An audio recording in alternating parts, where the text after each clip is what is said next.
And this is Auntie. And I am here to do my review of Love After Lockup, Season 2, Episode 23, X Conversations. If this is your first time being here, please like, comment, and subscribe to my channel. To all of my new subscribers, thank you all so much for joining the family. To all of my nieces and nephews who have been here with me for the long haul, thank you all so much for your continued support. So if I had to rate this episode of Love After Lockup, I would rate it, I see. I thought it was good, but I didn't think that it raised to the level of an A or a B. So let me know down in the comment section what you think the rating of this show should be. Okay. So without further ado, let's get into it. So the first couple that I want to talk about is Quaylon and Shavelle. So, as we all know, Quaylon is in Houston with his mother, and Shavelle is left holding the bag in Kansas.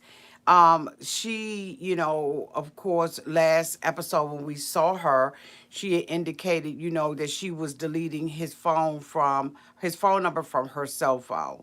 And so, the family have been pressing her to do that. But as we all know, she is, totally into him. And, she probably wants that relationship between the two of them to last. But anyway, she put him out. And so now she's got to live with the consequences of that decision. Meanwhile, in between time, we see Quaylon in Houston.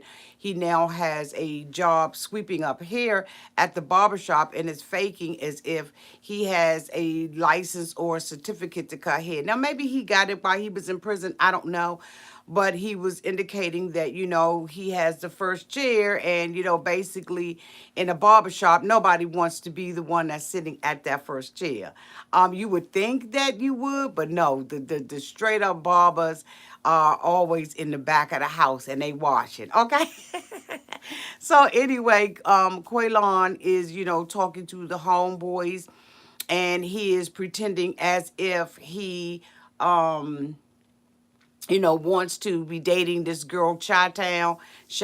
And so his friends are suggesting that he goes out and he pays her a visit. But really, he wants to be with Shavelle. He just doesn't appear in this particular episode to know how to quite get that done, right? So, he's, talking locker room talk and he's not meaning anything that he is saying. I think that, the more that I've watched Quaylon, the more insincere this individual is because he will lie and change, his opinion about things, depending, it all depends on the crowd that he's around. In the meantime, Shavelle has hooked up with one of her old friends, quite nice looking guy, you know what I mean? And to me, Shavelle is not that pretty, but you know what? Beauty is in the eye of the beholder.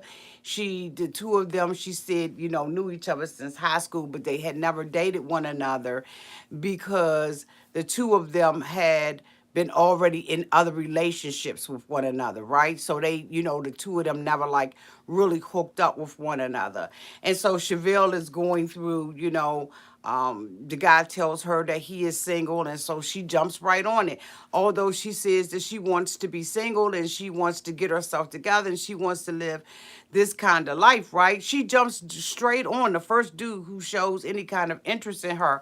And I just was like really disappointed by that. But anyway, I really, you can't think anything more about Shavelle, unfortunately, because, if a chick is dating a mofo, well, you know what, anyway.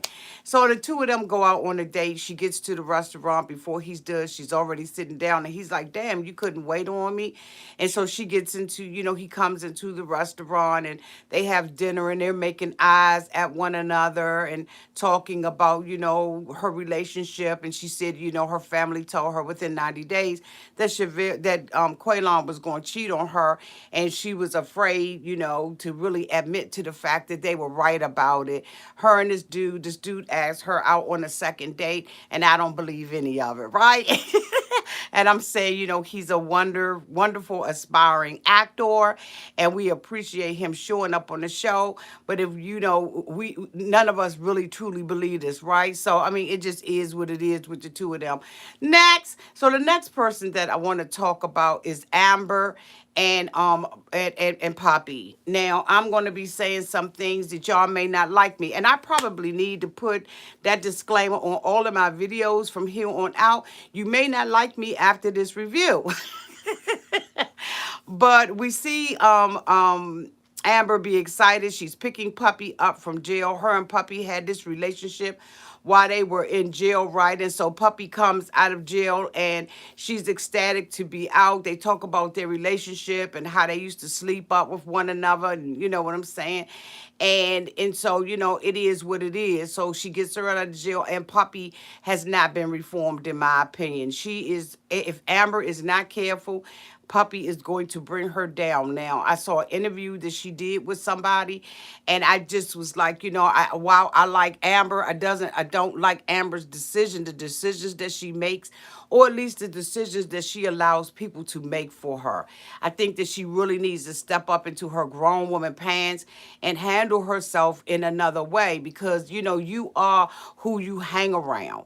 And I really truly believe that she is intertwined in a relationship that may possibly end up being a no-win situation. It would not surprise me if Puppy goes back to jail. But anyway, I'm rambling. I'm mad. I get quite irritated with the decisions that Amber makes for her life. So anyway, and she's a nice person. She's grinning and, very, whatever, whatever. But I mean, I just think some of the decisions, like, God dang, I mean, come on, change your crowd.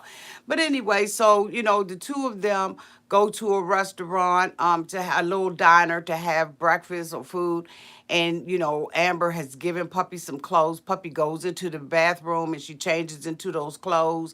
She's into makeup, she's girly, girly, and she's extremely attractive. And so, she comes out, she thanks Amber for the thongs and all of that kind of stuff. And now they have the menu.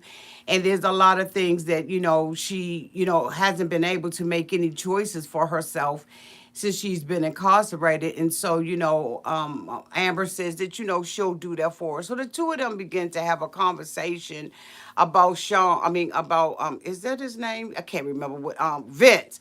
They begin to have this conversation about Vince. They start talking about how Vince had agreed to adopt Puppy and Amber, and that he was going to get an extra $500. Of that $500, he was going to split it equally between the two of them, 250, 250, right? And so my whole thing is, okay, so they talk about this arrangement. Amber indicates that she could not go through with the fake romantic relationship with him. She indicates that she never even slept with him. Like this just wasn't something that she was willing to do. And so, Puppy and the mother have both, in their own way scolded Amber for not being able to do this. And so Amber was like, I just couldn't do it. You go head on and you sleep with him. You do what you going to do with him, because I couldn't do it. And so Puppy is like, well, the adoption went through. We never got the money off of it. And then, it just was like, what we going to do about it? So they make a decision that they're going to call Vince on the phone, and they're going to try to extort money out of him, allegedly, or try to get some money from him with this elaborate scheme. And so, because they're mad because they had come up with this scheme, but the scheme did not work for them. And here's the thing, I'm glad it didn't work for them, because it was a scheme from the giddy up. These two women are coming out into this society, right? But they still got a whole bunch of schemes and a whole bunch of plans for doing stuff like this. And so, whatever happens to them happens to them. And I don't see this in a comical way. I don't think this is funny at all. They called Vince up on the phone and they were like, you still adopting us. We ain't seen the money or anything like that. And, basically, we're not going to let you unadopt us until you have given Amber some money, giving me and Amber the money. And Vince was like, bitch, you ain't going to tell me what. He is like, you're not going to tell me what to do. You ain't going to call here and threaten me. You can go ahead on the lawyer up and do whatever you got to do. But damn it, you not going to, hold me to the fire on some elaborate scheme that, I put in place. So, basically, she was trying to threaten Vince, that if he didn't go through with this, then, she was going to do what, whatever she was going to do. And my whole thing is this, honey child, that is just not, like you haven't changed. You're not reformed. You're still the same person. And while Amber was honest enough, okay, let's go ahead on and keep it 100. While Amber was honest enough to get out of it herself because she was so grossed out with being with a man who she lied to and played, okay, because she played him while she was in jail. Now she's out of jail and she's allowing herself to be, to do something that is totally illegal, to continue on with a scam that damn right isn't right, and you're allowing this person to drag your ass back in. So while you indicate that you are reformed and that you are a restaurant manager, and you're working in a restaurant and you want to do better and you're this good person, if you allow Puppy or anybody else, your mama, your cousin, Puppy mama, whoever, you know daggone well that this is wrong. It's illegal what you are doing. If it's illegal what he's doing, it's illegal what you're doing. So I hope that you get the $250 that you think that you so rightfully deserve. In addition to that, here they know that the law says that if you are a felon, you can't live with another felon.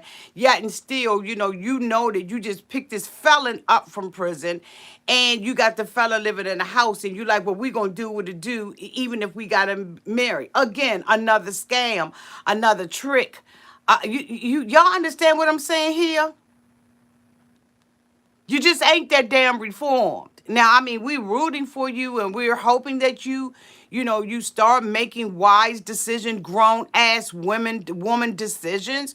But for right now, you still got the mentality of a criminal. And it just ain't cute. It ain't hot. It ain't sexy. What the hell? It ain't hot. It ain't cute. It ain't sexy. It ain't none of that. You know what I'm saying? So I have not been able to roll with her, lean with her, rock with her. See, you know what I'm saying? I just got to see more out of this woman. And she's just so, to me, easily influenced. While she's strong, allegedly, on one side, on a whole different side, she weaker than a mother. Okay, especially when it comes down to the banana. Okay, to the banana of Puppy. So anyway, we're gonna move off of them and we're gonna go on to another couple. Who else was on this MF show? I'm trying to think of who else we saw this week. Okay, so let's just go ahead on and break it down and talk about Lamar and Andrea, right? Because I can't remember if there was another couple on here. I think they spent most of their time. Oh, Destiny and Sean. Destiny is out in California with her sister, right? She's still trying to swindle, connive. That's what I'm saying. These people do not get reformed. They come out and they run game on people who care for them, people who Vince didn't care for him, but they still run game on you and I, right? And like these are people that I would not trust. I don't care what I would. Hell to the nod. These people do not reform.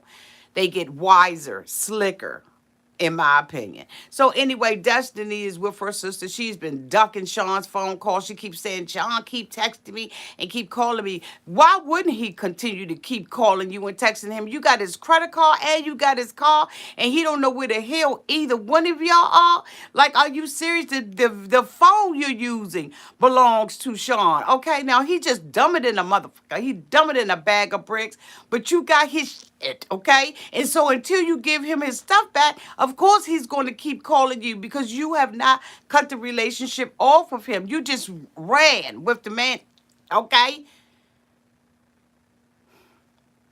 So anyway, calm it down, Auntie. Because you got to do 90 Day Fiance after this. Calm it down. So anyway, she makes a decision that, she's going to call Sean and ask Sean for money. So of course she, she calls Sean. He picks up the phone, of course, and she just tells him, Don't worry about where the hell I'm at. Don't worry about who I'm with. Don't worry about what I'm doing. I just need you to send me some money." Sean's like, "You got my credit card, you got my car, why you take all your stuff with you?" "Well, Sean, I had to do what I had to do because you got to remember, Sean, you married a motherfucking criminal." You marry a con artist, a criminal about, okay. So she's going to try to do what she can do by hook or by damn crook, and she doesn't care about anybody else. Sean already knows from looking at her Facebook page that there's a possibility that there are two other men who are out here being scammed by this chick, right? And so but he doesn't take that into account because he's only thinking about his own best interest, which is fair because he put $50,000 down on the line for her ass, and it's like, okay, the hell with you. So Sean is like, okay, well, I don't know where you are, I don't know what you're doing, I don't know who you're with, you haven't been answering any of my phone calls, but I'm gonna go ahead on and cash you $100. And I'm thinking, you got to be a broke, you know what now? Okay, I don't want nobody to get offended, but I'm just saying, $100 on the cash app, what the F is that? Like, I'm like, what? That's equivalent to 10 cent, bitch. I don't need you to send me $100. I'm in a whole different state. I got to put gas in the car. Got to do a whole lot of stuff.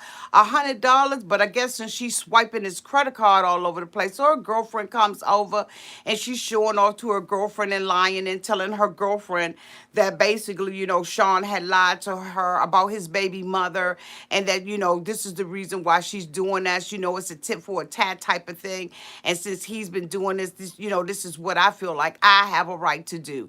And so, I'm just like, what the hell is going on? So anyway, the girlfriend is not really on it. She's like, Amber is just for, just messing. I mean, Amber, damn it. Destiny is just doing this for his money and all of that kind of stuff. Destiny's doing everything she's doing for the money. So definitely Destiny in there trying to show the fuck off in front of her friend, calls the damn pizza place and uses the credit card. So she gets pizza delivered to the house. In the meantime and in between time, Sean's bank finally steps up to the motherfucking plate. Because my bank would have been called me, bitch. But his bank finally steps up to the plate and was like, hey, hold on, fraud alert. There is a charge that's on here at a pizza shop. Did you authorize this? And he's like, you know what? Hold on. Let me find out whether or not I'm gonna authorize this. This may be my key to finding out where this bitch Destiny is. So of course, he calls the pizza place and everything, and Johnny Rocket picks up the phone, like, hello. He was like, hey, Johnny Rocket, what's up? My name is, I'm Sean, and I'm calling because my bank just hollered at me and told me that it was fraud alert that was on my credit card, and I need to find out whether or not they want to find out whether or not I did, right? So dude was like, I can't give you no information, man. I mean, I'm just telling you, we don't have, that type of information down here. I ain't authorized to do it. I ain't the manager up in this, okay? I'm just making the pizzas. I'm just making the pieces up in this book. So Sean was like, all right, no problem, dude. So I tell you what I'll do. I'm going to go ahead on and probably decline this charge up on this mofo for this pizza that you just delivered at the house. So Johnny Rocket was like, wait a minute, hold up, what? Oh, hell no. No, hell no. I need to get my tip for this bitch wrote me a tip out. And I need to get that. What is it that you need to know? So he was like, what address did you send this to? So, of course, dude goes head on and pulls up the record and was like, this the address. And you can go ahead on and authorize that charge. What the hell you going to do? So he was like, I'm going to authorize the charge. So now Sean got the damn address where Destiny ass is. See, you a criminal, but you ain't smart enough. You know what I'm saying? You doing little petty criminal crimes. You can't even cover up your own tracks with your dumb ass, okay? You should have had the pizza delivered to a CVS pharmacy or something and ran out there and met the mofo at the CVS pharmacy 25 miles away, you dumb ass, okay? You done already took the credit card and put a GPS tracker on it. Stupid, just dumb as hell. So Sean said, you know what, I got about an hour, left on the clock, and I got about an hour to pack my stuff up and fly out there. I'm going out here to this address that he provided to me, okay, for the charge that I was gonna go ahead on, I said, that's what the hell she get. So anyway, Sean he done left the shop and everything. He said, you know what? I was doing some bookkeeping up in here, making sure the oil changes was, written down correctly. He said, but fuck it, I'm I'm going out here to California and I'm gonna find Destiny. I ain't calling her. I ain't giving her a heads up. I'm just gonna knock on the mofo door. Good for you, Sean. Okay. But anyway, the next couple I want to talk about is Andrea with her criminal ass. Now, see, here she never spent time in jail, but she just as much as a criminal because she's got allegedly a real estate license, and this bitch goes up into somebody's home. She got her children in the car. Now, this is the woman who says that she's a Mormon, right? She's got her kids in the car, and she's going to illegally go and stay at somebody's mofo home because they got a cotton freaking swimming pool. Tennyson asked her in the car, is this right? Should we be doing this? She said, ain't nobody gonna know. Bitch, why in the hell would you go out to somebody's private home that you're supposed to be selling and do some bull crap like this? I just was like, but she trifling in a mofo, right? So there's nothing that she can ever say to Lamar about his stuff when she doing like this.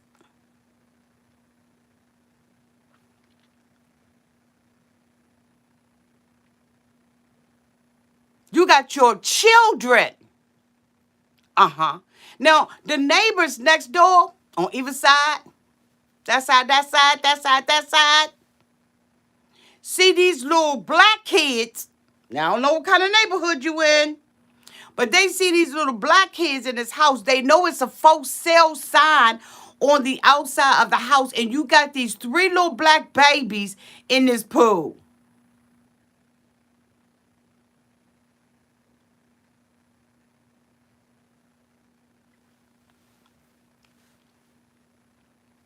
Help me understand your thinking.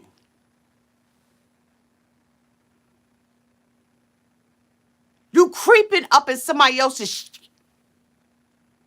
and then you can't say, well, I was out here showing a home, and so, I just decided to bring my kids, and we just decided to, that they was going to jump in here, right? You can't say that because you got snacks. You got the grill burning. You got the fireplace going. You got a whole hog out there. You got red barbecue ribs and chicken, potato salad, macaroni and cheese, baked beans with pepperoni in them. You understand what I'm saying? You got all this stuff out here. You got fruit cocktail. You got watermelon slices. You got tater chips, mints. Bitch, you got everything out there. So you can't even lie and say, I was just here showing a home and my kids just happened to want to get in the pool. You got the whole 4th of July works going on out there. The only thing that you ain't do is wait for nightfall to light your damn firecrackers, bitch. Who does that?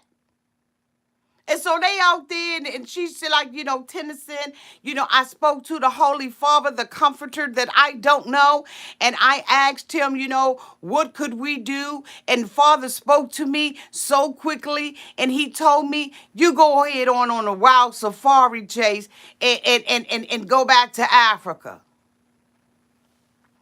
Bitch, if you go to Africa, I'm going next week. Tennyson said that was a good idea, Mom. What holy comforter, Holy Spirit, holy blanket, holy pillowcase did you pray to, bitch? So anyway, she's out there, she's talking about it, them all going as a family as opposed to Tennyson going by himself. And then the little girl, Priscilla, slips up and says, can Shantae come? Can Shantae come since we going as a family? Can my sister Shantae come? Andrea was like, what? How'd she know about Shantae? So they like, um, how did y'all know about this? I'm sorry, Mom. Where'd you meet Shantae at? Mom, I'm sorry, Mom. No, you ain't in trouble. Y'all know how we do. You ain't in trouble. Just go ahead on and tell me, knowing your little ass is in trouble. Because you may not be in trouble with Mommy, but you damn sure gonna be in trouble with Daddy. You ain't in trouble. Go ahead and tell me. We met her at the beach. Daddy took me to the beach. She had braids in her hair, a white shirt, some blue jeans. She had white sandals on. She had a ring on her pinky finger on her left hand, and she had one on her index finger and her ring finger on the other side. She had silver earrings, and I think her bra was black, and her car was. Priscilla sat there. Priscilla sat her little ass up there and told the whole day. I think she was eating pink bubble gum too. Priscilla sit up there and told the whole. That's why you don't be getting children a lot like that. But anyway, so, Andrea was like, oh, so your father's teaching you to lie. So did y'all know about this? So they was like, yeah, we just recently found out about it. And so she was like, well, why y'all ain't tell me? The daughter was like, because it wasn't about your ass. She told us, and she told us not to say nothing about it. And damn it, that's what we did. So, of course, Andrea is mad. She tells the kids, I need y'all to collect all of our stuff, all our 4th of July. Make sure you get the fireworks. And I want y'all to go ahead on and get in an Uber and take y'all asses home because I'm getting ready to go over here to Dulo's house and I'm going to find out what the hell is going on. I'm going to go over here and meet him. Why she thought that was a good decision, these kids coming up, because how do they put the real estate lock back on? So, evidently this was a fake scene because there's a real estate lock that has to go back on there. So how did they know the code in order to put it back on there? Like, Andrea and y'all stop it with the bullshit, okay? But anyway, so they decide that they're going to, she's going to go to Dulo's house. She arrives at Dulo's house. Dulo and Lamar are standing outside. He got him a little, a Moscow Mule cup out there. He drinking his Henny. He drinking this Henny out of a Moscow Mule cup, and they, hitting their little stuff. You know what I'm saying? They got their little smokes and everything. And Andrea comes riding up and everything. And so, Lamar like, the hell you come from? So, of course, she comes out. She jumps out the car and everything, acting a damn fool, which we have become accustomed to her doing. And so she jumps out and, she's going all off and jumping up in his face and asking him why would he have Priscilla to lie to her and that he is teaching her to be dishonest with her mother and not, which is true. Lamar did the wrong thing. But you also did the wrong thing when you jumped up out that car. Dulo was like, look, I'm going to tell you right now, get yourself together. So she's all up on Lamar, you know what I'm saying, hitting him and then telling him not to touch her. You understand what I'm saying? When you're the one who's the aggressor. And Lamar was like, you know what, I'm going to go ahead on and keep my temper down and keep everything copacetic because if I really let it rip, if I really get out there and show her how I really feel about this, I'm getting ready to do me some damn time in jail. And so, of course, Lamar's keeping it down and Dulo's in the middle. And Dulo's like, look, you don't do that in this neighborhood. This ain't the neighborhood that you do that in. So, she's basically not even thinking about that. She's accused them of, so what, y'all gonna jump me? It wasn't that. It was Dulo trying to keep it down because Dulo live in, one of them, urban communities, you know what I'm saying? Up and coming type neighborhood. You could tell that this house is nice, but he just, he just do what he do. And so, of course, Andrea is screaming and everything with her hair just gone and just, I don't know if she got alopecia or what the hell is going on. I don't know if somebody cut that big ass, ditch, that trench in her hair. I just don't know what the hell is going on with her. But anyway, so they end up calming her. Dulo end up calming her down. She walks away and she's mad. And Lamar is basically telling her, we can have this conversation later. Why you came up and rolled up on me like this, I don't know why you rolled up on me like it. And I don't understand why she did it either. Of course, she did it for the cameras and everything, looking all hot and bothered and nasty and all kinds of stuff. And that's not going to win Lamar over. It's not going to help Lamar to properly apologize for what he's done because Lamar does owe them apology. You know what I'm saying? Lamar was dead ass wrong. This wasn't something that Lamar should have done. But this is not the way that you communicated, right? But of course, Andrea was using the MF bomb. She was dropping the S bomb, the F bomb. And I'm sitting up there thinking to myself, look at this little sweet old Mormon woman. This religious woman who Father God spoke to so quickly about Tennyson's travels, about her family. You know, she's just a perfect Mormon woman. She's all wrapped up in the cloth. And you know, she's just sitting at the right hand of the Father. This woman is such a cotton freaking hypocrite. She's a Mormon when it feels good, when it looks good, okay, when she can use it as a crutch. But at the end of the day, she's a ratchet ghetto ass chick. And I said it here. She's a ratchet ghetto ass chick.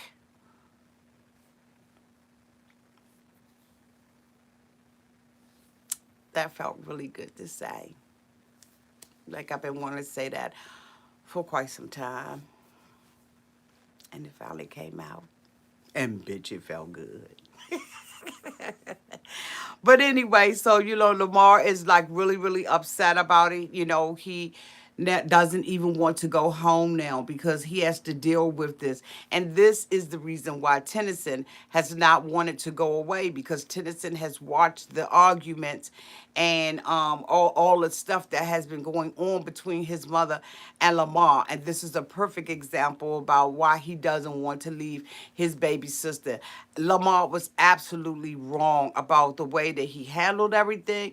But guess what? At the end of the day, so was Andrea. This is just not the way to handle this kind of situation. Would I have been furious that he had my child lied to me? Absolutely. But I would not have stood in the place of him having a relationship with his daughter. That's his daughter at the end of the day. And Dulo was like, you know, I don't know if she's mad because it's another woman, or maybe because, you know, Shantae is trying to, you know, have this relationship with her father. Maybe Shantae is causing problems. I don't think that that's the case. I think that Shantae is just being Shantae. From my understanding, Shantae has a child and Lamar is a grandfather. I don't know how true that is. I think I read that somewhere, but you know, it is what it is. So this is the end of my review of Love After Lockup, Season 2, Episode 23, X Conversations. Please let me know what you think about this episode down in the comment section. And also rate the show. Tell me what you would rate it, okay? And if you feel like I said anything wrong, or you got some other little information you want to spill, please feel free to do that down in the comment section. I love you all to pieces. And if I don't see you in another day out here live or on a replay, have a happy holiday. Okay? Love y'all. Bye.